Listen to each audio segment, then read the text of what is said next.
Hi, Dan Homann here again.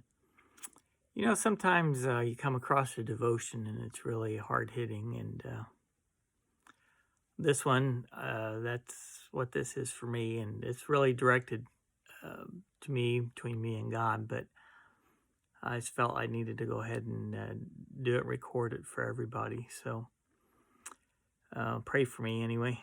Here goes. Jesus said, "Follow me," several times while he was on this earth. Like when he was choosing his disciples, and they just dropped everything and spent 24/7, 365 with Jesus.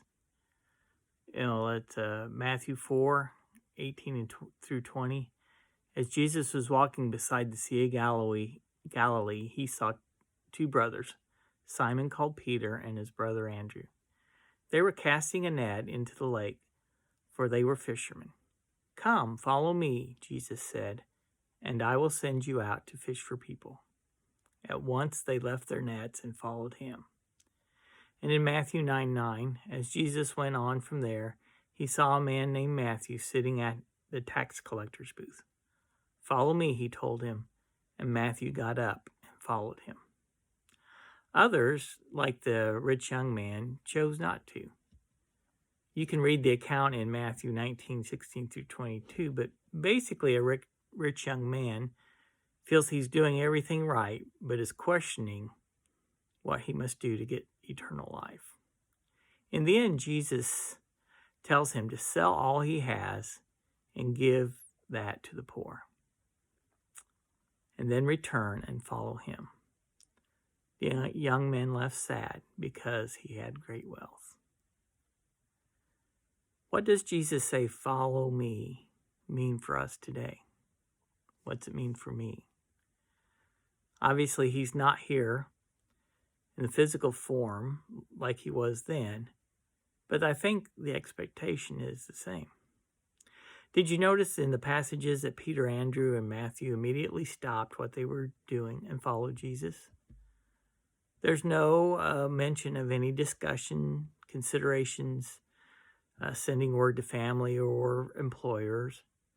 They just dropped everything and immediately followed Jesus without knowing what they were really getting into. That is what it means to follow Christ.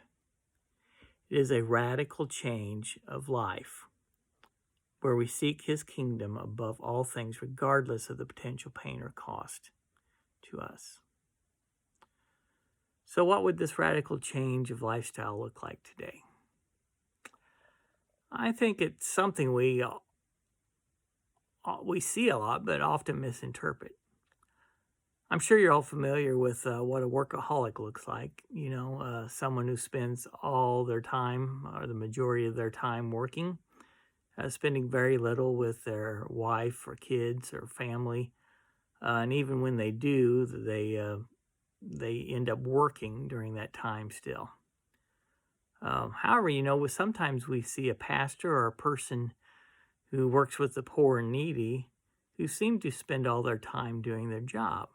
And we think of them as just a workaholic who happens to be doing good work, but still a workaholic. Well, consider this, Matthew 19:29. "And everyone who has left houses or brothers or sisters or father or mother or wife or children or fields for my sake will receive 100 times as much and will inherit eternal life." And Luke 14:26.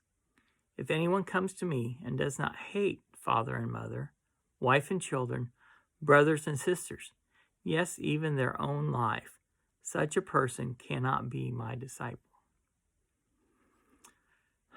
The type of love for Jesus, to follow him by seeking his kingdom above all things, is so intense that it appears to look like hate toward our own family members. Jesus tells us to love all others as ourselves. So it is not hate in the sense that what we think it looks like or is, but if you were to compare the love we have for Jesus and the love we have for family, it would almost look like hate. Jesus is not telling us to hate our family, but to love him as if it looks that way. Matthew 10:37. Anyone who loves their father or mother more than me is not worthy of me. Anyone who loves their son or daughter more than me is not worthy of me. And John 12:25. Anyone who loves their life will lose it, while anyone who hates their life in this world will keep it for eternity. To follow Jesus today, we must die to ourselves and our own interest and live for Christ to the point that it appears to others that we hate our family and are workaholics for Jesus. Pray for me that I am not like the young rich man who walked away from Jesus because he loved something more than Jesus.